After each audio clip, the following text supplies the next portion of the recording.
Hello viewers, I wanted to make a follow-up video to the old Canon lens video I did. It was last week I published it, but I spent several weeks making the video, and I'm not sure when I'm going to publish this one. But the old Canon lens video, these guys. Right? I have a couple Canon lenses that I bought for $50 on eBay. I used this mounting ring to put them on a Sony camera system, like this guy.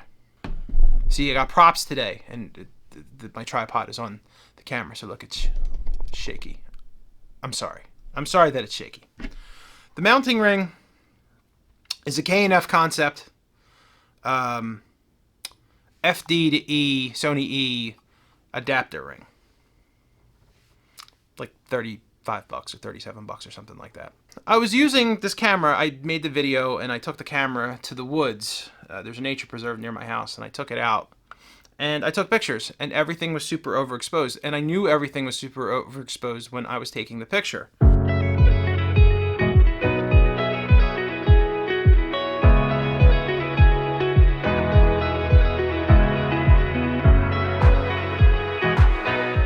And I said to myself, well, I guess I should have a ND filter that I put on the camera, and I would have mitigated this problem. But I thought, manual camera, I can control the aperture, and I can jack the aperture down.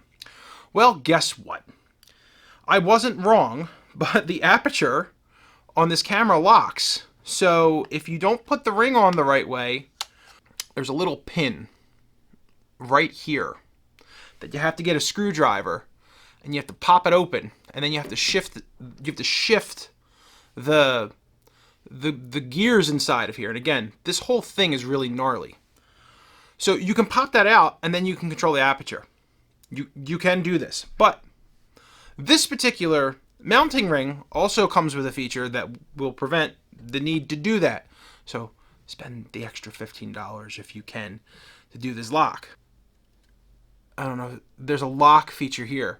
If you shift the lock like so, I don't know if it's going to focus, you'll be able to open the aperture of the camera. I don't know if you can see that.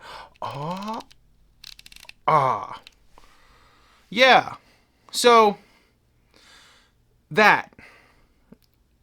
I'm very curious to see if I have a better experience. I was like swearing off of the old lenses. I said, these things are a nightmare. They're a pain in the ass. You have to manual focus.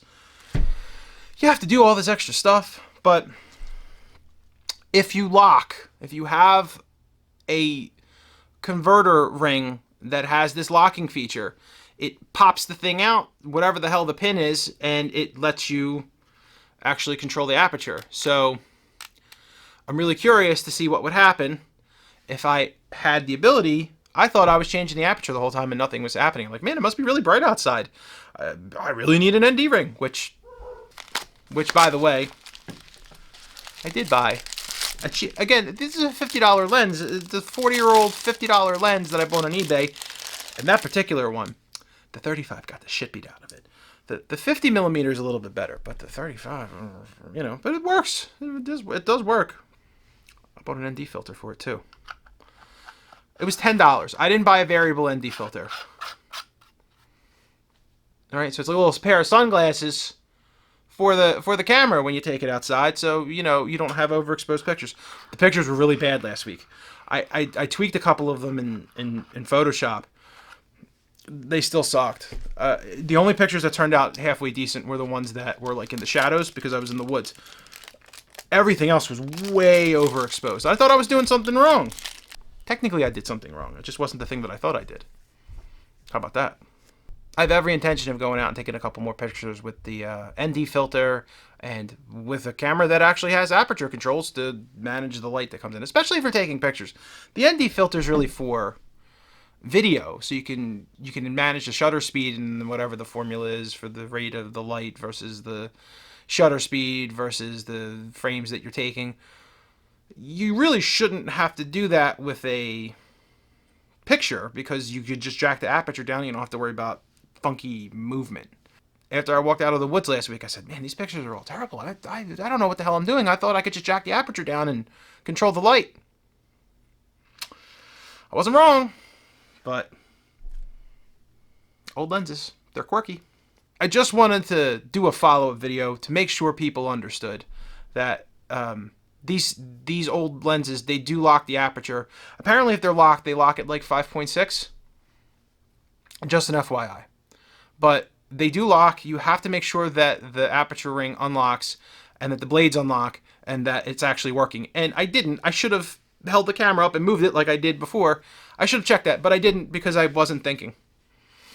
Yeah. I hope this helps. I hope you find this video, and if you're using old lenses and if you're out in the woods and you don't have overexposed pictures. So, good luck controlling your aperture. And I guess the moral of the story is always probably bring an ND filter when you're going out and taking pictures outside too. You probably should. And maybe I'll post some pictures too of what I just did. Maybe. We'll see. Thanks for watching.